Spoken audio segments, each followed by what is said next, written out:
Everyone, welcome back to the pharmacy India.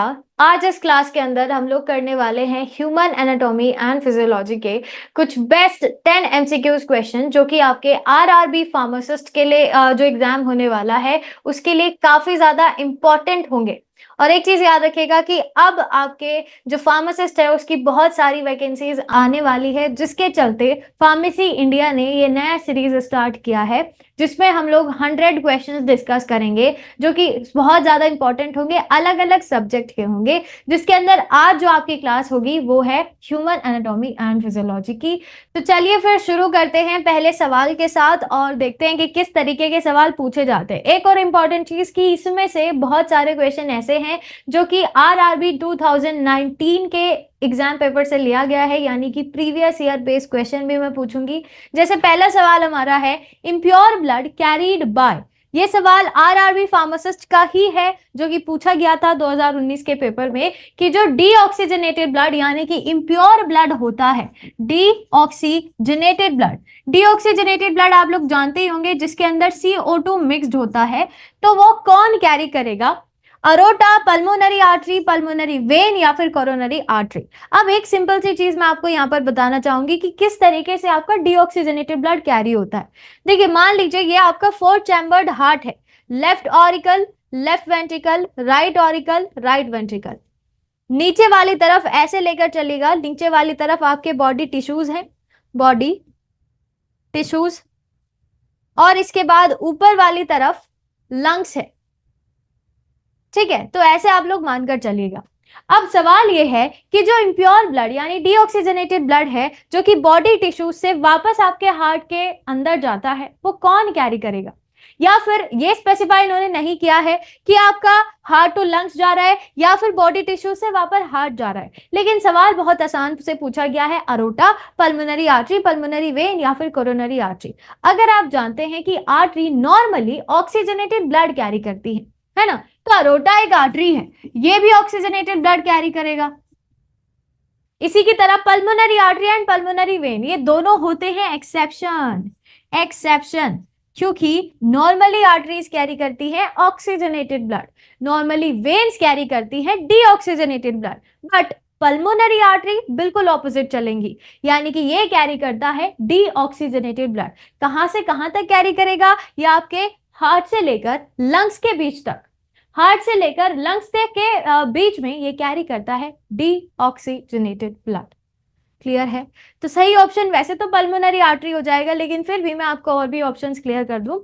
Pulmonary vein ये carry करता है oxygenated blood, कहां से कहां तक? आपके लंग से वापस आपके हार्ट में, ताकि वो पूरी बॉडी के अंदर सर्कुलेट किया जा सके। एंड कोरोनरी आर्टरी तो है ही अपना सिंपल सा।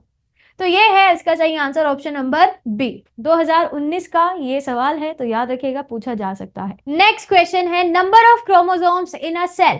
अब एक सेल के अंदर कितने नंबर ऑफ क्रोमोसोम्स होते हैं ये हमें देखना है, 20, 44, 46 या फिर 40। नंबर ऑफ क्रोमोसोम एक सेल के अंदर प्रेजेंट होते हैं 46। अब आपको एक और इंपॉर्टेंट चीज पर ध्यान देना है, यहाँ पर थोड़ी सी चीजें ट्रिकी हो सकती हैं। कैसे? कि अगर आपसे पूछा जाए कि number of pairs of chromosome, तब आपका आंसर हो जाएगा अलग, बट अभी सिंपल इन्होंने पूछा है कि नंबर ऑफ क्रोमोसोम कितने होंगे, तो आपका आंसर होना चाहिए 46। बट अगर पेयर्स में पूछा जाता तब आप आंसर कहते 23। क्लियर? क्योंकि 23 पेयर्स होते हैं तो टोटल नंबर 46 हो जाता है। 46 क्रोमोसोम में थोड़ा सा डिवीजन होगा। कैसे? जिसके अंदर 44 क्रोमोसोम होते हैं अलग और 1 पेयर यानी 2 क्रोमोसोम्स होते हैं अलग। ठीक है, ये आपकी जो 44 क्रोमोसोम है ये हर एक बॉडी के फंक्शन को कंट्रोल करते हैं, सारे फंक्शन को एक्सेप्ट रिप्रोडक्टिव फंक्शन, क्योंकि इसके लिए होते हैं 2 क्रोमोसोम जो कि मेल और फीमेल दोनों में अलग अलग पाए जाते हैं। मेल में होता है XY एंड फीमेल में जो पाए जाते हैं वो है XX। क्लियर? बाकी ये तो जो सोमैटिक क्रोमोसोम्स होते हैं ये सब में एक जैसे ही पाए जाते हैं। क्लियर है? तो ये डिवीजन है क्रोमोसोम्स का, ये याद रखिएगा। अलग अलग ऑर्गेनिज्म में अलग अलग नंबर ऑफ क्रोमोसोम पाए जाते हैं, ये ह्यूमन का नंबर है, इंसानों में इतने नंबर ऑफ क्रोमोसोम होंगे। तो सही ऑप्शन का हो जाएगा 46। पेयर्स में पूछा जाए तो है 23। ठीक है, ऑप्शन नंबर सी सही है, इसको सही कर लीजिएगा, सी नंबर सही होगा। Speech centre is located in, अब स्पीच सेंटर जो होगा जहां से आप चीजें आपके दिमाग में से आपके जबान पर आती है, ठीक है, तो वही कहां पर प्रेजेंट होता है, पेराइटल, फ्रंटल, ऑक्सीपिटल या फिर टेम्पोरल लोब। क्या होते हैं ये पार्ट्स हैं आपके सेरिब्रम के, ठीक है, these are the parts of cerebrum. Cerebrum क्या है, सेरिब्रम फोर ब्रेन का सबसे बड़ा हिस्सा होता है जो कि मेनली आपके बॉडी के बहुत सारे फंक्शंस को कंट्रोल करता है, सुनना, देखना, है ना, चीजें फील करना, सब कुछ यहीं पर प्रेजेंट होता है सेरिब्रम के अंदर, ठीक है। और सेरिब्रम में कुछ लोब्स पाए जाते हैं, जैसे कि ये पहले वाला, सामने वाला, this is frontal lobe, frontal के एकदम पीछे चलेंगे, ये ऊपर जो रूफ बनाता है दिस इज पेराइटल, रूफ के एकदम नीचे बेस में प्रेजेंट होता है टेम्पोरल, एंड टेम्पोरल से पीछे वाली तरफ प्रेजेंट होता ऑक्सीपिटल। क्लियर। अब सवाल यह है कि इन चार लोब्स में से किस एरिया में स्पीच सेंटर प्रेजेंट होता है। सही आपका ऑप्शन हो जाएगा ए, दैट इज पेराइटल लोब। ये वाला जो रीजन होता है पेराइटल लोब, यहां पर स्पीच के लिए सेंटर प्रेजेंट होता है, ठीक है, क्योंकि आपको कब पता कि कब क्या चीज बोलनी है। अब मैं बात कर रही हूं, ये सारा सेंटर, ये जो मुझे बता रहा है ना, मुझे ऑर्डर कर रहा है, ये है मेरा पेराइटल लोब। क्लियर है। चलो नेक्स्ट सवाल है, minute thin walled blood vessel between the ends of the arteries and beginning of the veins is called. सवाल ये है कि जब आर्टरीज एंड होती है, वेन्स शुरू होती है, उनके बीच में पतली सी दीवारों वाली जो कैपिलरीज होती है, आंसर ही मैंने बता दिया, वेसल जो होती है उनका नाम क्या है। सही ऑप्शन आपका हो जाएगा कैपिलरीज। एक बार देख लीजिए किस तरीके से होती है। मान लीजिए ये आपका एल्वियोलाई है, एग्जाम्पल के तौर पे दिस इज एल्वियोलाई, जो कि लंग्स के ब्रोंकियोल्स के टर्मिनल एंड पर प्रेजेंट होता है, और ये है आपकी इधर से आ रही है ब्लड वेसल, ठीक है, जो इधर से आएगी that is pulmonary artery, pulmonary artery, जहां पर प्रेजेंट होता है आपका डीऑक्सीजनेटेड ब्लड, और इधर मैं बनाने जा रही हूं आपका pulmonary vein, this is pulmonary vein. इन दोनों के बीच में जो प्रेजेंट होती है वो होगी हमारे पास कैपिलरी, ये होती है कैपिलरी जो कि दोनों को जोड़ने का काम करती है, और इसी एरिया से मेन एक्सचेंज होता है गैसेस का।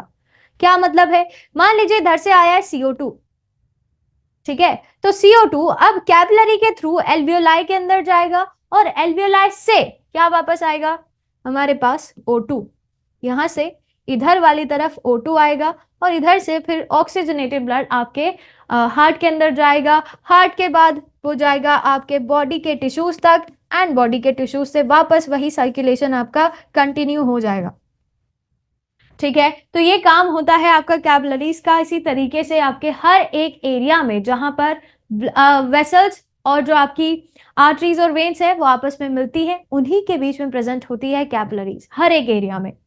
नेक्स्ट सवाल, cranial nerves arises from, again RRB 2019 का ये क्वेश्चन है कि जो क्रेनियल नर्व्स होती है वो कहां से निकलेंगी, हार्ट, ब्रेन, लंग्स या फिर किडनी। सिंपल सी बात है, कॉमन सेंस वाली बात है, साफ साफ लिखा हुआ है क्रेनियल, यानी कहीं ना कहीं चीजें ब्रेन से रिलेटेड है, तो ब्रेन से ही निकलती है आपकी क्रेनियल नर्व्स। टोटल होती है 12 पेयर्स। याद करने की भी बहुत अच्छी ट्रिक मैंने बताई हुई है, लेकिन फिर से सुन लीजिए, मैं बस लिख देती हूं, only one of the two athletes feels very good, victorious and healthy. ठीक है, ये हमारे पास एक छोटी सी ट्रिक है, इससे आप लोग याद कर सकते हैं सारी क्रेनियल नर्व्स को। हर एक वर्ड के पहले अल्फाबेट से बनता है, जैसे कि ओनली का जो ओ है उससे बनता है ऑप्टिक नर्व, फिर वन का जो ओ है उससे बनता है आपका ओक्यूलोमोटर हो गया, मतलब इसी तरीके से सारी की सारी क्रेनियल नर्व्स आप लोग इजिली याद कर सकते हैं। चलिए नेक्स्ट सवाल पर चलने से पहले एक इंपॉर्टेंट सूचना आपको देनी है, वो ये है कि काफी सारे स्टूडेंट्स हैं जो कि यही पूछते रहते हैं कि अब फार्मासिस्ट की जो बहुत सारी वैकेंसीज है वो आने वाली है, ठीक है, तो ऐसे समय पर हम किस जगह से, मतलब एक प्लेटफॉर्म हमको कहाँ मिलेगा जहां पर आपको हर एक फार्मासिस्ट की तैयारी कराई जाएगी। तो अगर आप किसी भी फार्मासिस्ट की तैयारी कर रहे हैं, आपके लिए ये बैच है जो कि शुरू होने जा रहा है 15 जुलाई से, जिसकी क्लासेस शुरू होने जा रही है 15 जुलाई से। अगर आप DSSB, RRB, sepoy, AIIMS, CGHS, एसिक, मतलब किसी भी फार्मासिस्ट की तैयारी कर रहे हैं, हर एक चीज की तैयारी आपको यहाँ पर कराई जाएगी। क्लासेस 15 जुलाई से शुरू होने जा रही है। कैसे आपको ज्वाइन करना है, और कहां पर सारी इंफॉर्मेशन मिलेगी? डिस्क्रिप्शन बॉक्स में लिंक दिया गया है, वहां पर क्लिक करिएगा, सारी इंफॉर्मेशन आपको मिल जाएगी। आगे चलते हैं हमारे नेक्स्ट क्वेश्चन की तरफ। Normal respiratory rate in adult is, एक ह्यूमन में, जैसे मान लीजिए मैं हूं, मेरे अंदर नॉर्मल रेस्पिरेटरी रेट कितना होता है, मतलब एक मिनट में मैं कितनी बार सांस लेती हूँ? 20 to 40, 40 to 60, 16 to 20 या फिर 10 to 15 पर मिनट। एक मिनट में कितनी बार? गिनने मत बैठ जाना, ठीक है, क्योंकि ये चीज वेरी कर सकती है ना। नॉर्मली अगर देखा जाए तो सही ऑप्शन इसका हो जाएगा सी, दैट इज 16 to 20 मिनट। अब ये चीज 16, 15, 17, 18, 19, 20 कितनी भी हो सकती है, ठीक है। और याद रखिएगा कि नॉर्मली इतनी होगी, लेकिन अगर कोई बीमारी आपको है, मान लीजिए अगर फीवर है या कुछ भी कंडीशन अगर हो रही है, तो ये इधर उधर हो सकता है। ये एक हेल्दी अडल्ट का होगा, ठीक है, हेल्दी अडल्ट का होगा। अगर थोड़ी सी भी प्रॉब्लम आपको है हेल्थ से जुड़ी हुई, कोल्ड आपको है, फीवर आपको है, ये थोड़ी चीज इधर उधर हो सकती है, बट नॉर्मली इतना ही होता है। चलिए नेक्स्ट सवाल, a disease caused by the allergic disease is called. सवाल ये है कि एलर्जिक डिसीजेस से कौन सी बीमारी होती है? एजमा, ट्यूबरक्लोसिस, कैंसर या फिर गैस्ट्रोएंटराइटिस।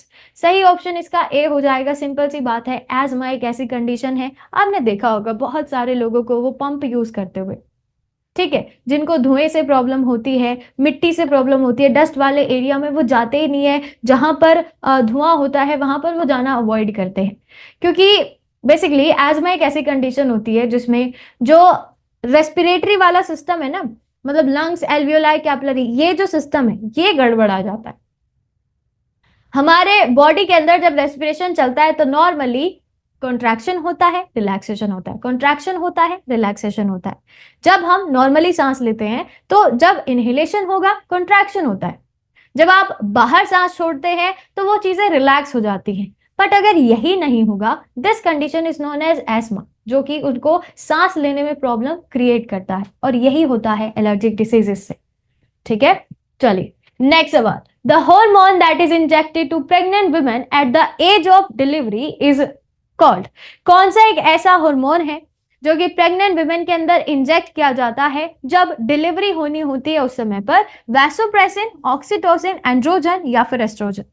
वैसोप्रेसिन इज एडीएच, सभी लोग जानते होंगे इसके बारे में। ये एक ऐसा हार्मोन है जो कि डायूरेसिस प्रिवेंट करता है और ये यूरिन से रिलेटेड है, ठीक है। ऑक्सीटोसिन नाम आपने बहुत बार सुना होगा, हम सिंथेटिक ऑक्सीटोसिन भी इंजेक्ट करते हैं कॉन्ट्रैक्शन करवाने के लिए यूट्रस का, क्योंकि बहुत ज्यादा कॉन्ट्रैक्शन करवाना होता है जब चाइल्ड बर्थ हो रहा होता है उस समय पर।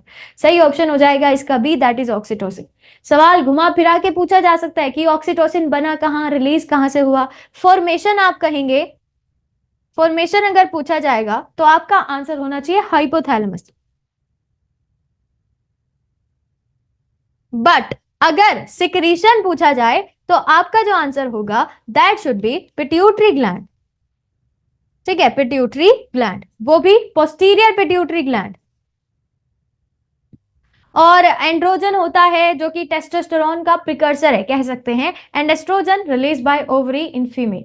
चलिए next question, indicate the region of oral mucosa where the blood flow will be high. सवाल ये है कि जो ओरल म्यूकोसा होता है, मतलब इधर एरिया में जो म्यूकोसा होता है, उसका कौन सा ऐसा रीजन है जहां पर ब्लड फ्लो हाई रहता है? सबलिंगुअल, फ्रेन्युलम, वेंट्रल टंग या फिर बकल। ये भी आरआरबी 2019 का एक सवाल है, तो इसका आंसर हो जाएगा, देखिए सिंपल सी बात है, म्यूकोसा, ओरल म्यूकोसा, यानी इस एरिया में जो म्यूकोसा मेम्ब्रेन होती है वहां पर ऐसा कौन सा एरिया है जहां पर ब्लड फ्लो काफी हाई होता है? That should be sublingual.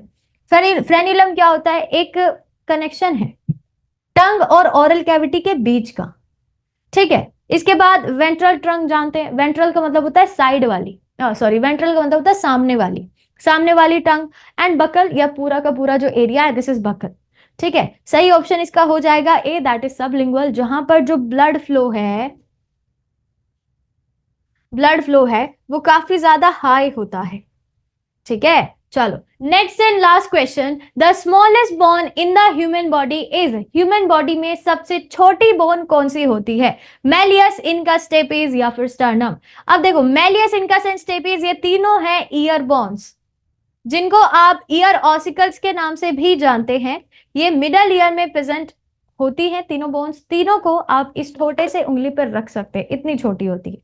अब सवाल ये उठता है कि इन तीनों में से सबसे छोटी बोन्स कौन सी है, तो दैट इज स्टेपीज, जो कि सबसे अंदर प्रेजेंट होगी आपके कान में और सबसे छोटी होती है, सबसे छोटी बोन होती है आपकी बॉडी में। स्टर्नम चेस्ट बोन है, बड़ी होती है, तो सही ऑप्शन जाएगा स्टेपीज। क्लियर है? चलिए, इसी के साथ आज की इस क्लास के भी 10 सवाल होते हैं कंप्लीट, एंड आई होप कि यहां तक आपको कोई डाउट, कोई प्रॉब्लम नहीं है। और एक चीज याद रखिएगा कि 15 जुलाई से जो आपकी क्लासेस शुरू होने जा रही है, मेक श्योर कि वो क्लासेस मिस ना हो। आप ज्वाइन करना चाह रहे हैं, आपको डिस्क्रिप्शन बॉक्स के अंदर लिंक मिल जाएगा, वहां से आप लोग इसको ज्वाइन कर सकते हैं। अगली क्लास में मिलेंगे, तब तक के लिए stay tuned with pharmacy India. Thank you.